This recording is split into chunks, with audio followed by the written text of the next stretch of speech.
BNP জামাতের নেতাদের ফাঁসি কিন্তু আটকানো যায় নাই। গণ অভ্যুত্থানের এক দলকে আরেক দলের বিরুদ্ধে বট বাহিনীর মিথ্যা পোস্টের মধ্য দিয়ে লেলিয়ে দেওয়া হচ্ছে। ইনকিলাব, ইনকিলাব।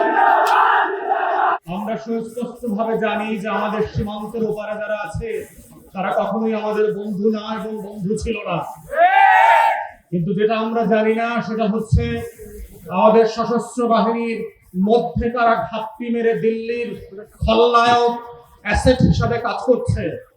আমরা যেটা জানি না সেটা হচ্ছে আমাদের ডিজিএফআই, এনএসআই, এসবি, ডিবি থেকে শুরু করে রাষ্ট্রের আমলাতন্ত্রের মধ্যে নখরে নখরে কারা কারা বাংলাদেশকে প্রত্যেক দিন বিক্রি করে দেওয়ার জন্য কাজ করছে। সোশ্যাল মিডিয়াতে আমরা শুক্রবার থেকে জানি যে কে কে এই শুটিং এর সাথে জড়িত। তারা মোমেনশাহী থেকে সীমান্ত ক্রস করে ওই পারে চলে যাবে। গারো পাহাড়ের এক ফিলিপ নামে ছেলের কথা বললাম, কিন্তু আমাদেরকে সোশ্যাল মিডিয়াতে জানানো হলো এই শুটার নাকি সিলেটে যাবে। কারা জানিয়ে পুরো জাতির দৃষ্টি পরিবর্তন করেছে। আমাদের সংস্থাগুলো 40 মিটার নিচ থেকে নাকি বিএনপি জামাত ধরতে পারতো এক সময়। মাটির নিচ থেকে নাকি তারা মাইক্রোস্কোপ দিয়ে জাতীয় শত্রু এবং পাকিস্তানের গোলামদেরকে নাকি তারা ঘরে বের করতো। তাহলে আজকের সেই মাইক্রোস্কোপ গুলা কোথায়? আপনাদের 40 মিটার মাপার ফিতা কি নষ্ট হয়ে গেছে কিনা?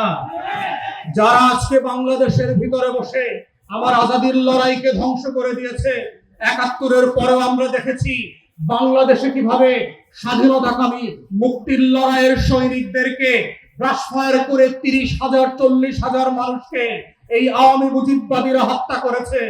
আমরা দেখেছি কাউন্টার কুর মধ্য দিয়ে আমাদের সশস্ত্র বাহিনীর ভিতরে শৃঙ্খলা বিনষ্টের যে নিরলস প্রচেষ্টা। আমরা সেই সময় দেখেছি কাদের সিদ্দিকের মতো এক গোলাম রাজাকার ভারতের, তার নেতৃত্বে কাদেরিয়া বাহিনী করে সীমান্তের প্রশিক্ষণ, টাকা এবং অস্ত্র দিয়ে আমার শত শত বিডিআর জওয়ানকে হত্যা করা হয়েছে।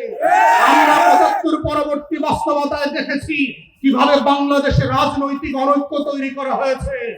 এই প্রসেসের মধ্য দিয়ে পৃথিবীতে প্রত্যেকটা আজাদির লড়াইকে কিভাবে খেয়ে দেওয়া হয়।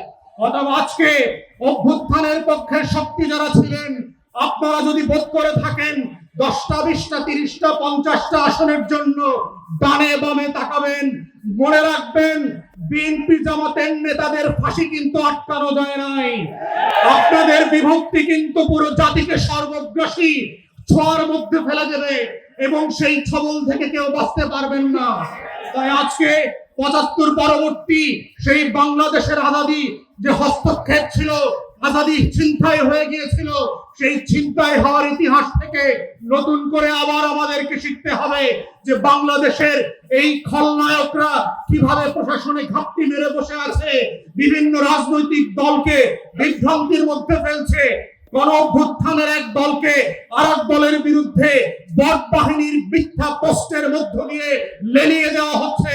সম্পর্ক হানি করে বাংলাদেশকে রাষ্ট্র আকারে দুর্বল করা এবং এইখানে নির্বাচনকে ভণ্ডুল করবার যে আয়োজন চলছে এবং এর পিছনে যে বয়ানের রাজনীতি আছে।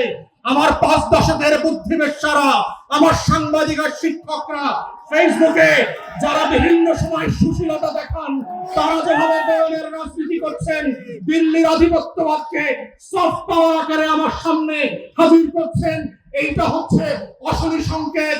এবং গণ অভ্যুত্থানের তরুণদেরকে মাথায় রাখতে হবে যে এই অভ্যুত্থানটা কিভাবে আগেও আজাদির লড়াইটাকে নাই করে দেওয়া হয়েছিল, কোন কোন উপকরণ দিয়ে করা হয়েছিল, কোন কোন প্রতিষ্ঠানকে দিয়ে করা হয়েছিল, রাজনৈতিক দলগুলোর ভুল সিদ্ধান্তগুলোকে কিভাবে আবার মঞ্চস্থ করবার চেষ্টা করা হচ্ছে। এটা বোঝার মধ্যেই হচ্ছে জুলাইকে ধরে রাখার একমাত্র সত্য। আজকের গণ অভ্যুত্থানের শক্তিগুলোকে মাথায় রাখতে হবে। শত্রু সাপেক্ষে আমার বয়ানের রাজনীতি যেমন মোকাবেলা করতে হবে, শত্রু সাপেক্ষে আজাদির লড়াইকেও হেফাজত করতে হবে। নতুন করে আবার ইনকিলাব জিন্দাবাদ হয়ে ভারতবর্ষের আনাচে কানাচে থেকে, হর্ষদ মোহানির ভয়েস থেকে আজকে যেভাবে হাদির কণ্ঠকে দিয়ে 18 বাংলাদেশ আত্মস্থ করেছিল, সেই ইনকিলাব আবার আবাবিলের মতো আসমান থেকে ফিরে আসবে। ইনকিলাব, ইনকিলাব, ইনকিলাব। ইনকিলাব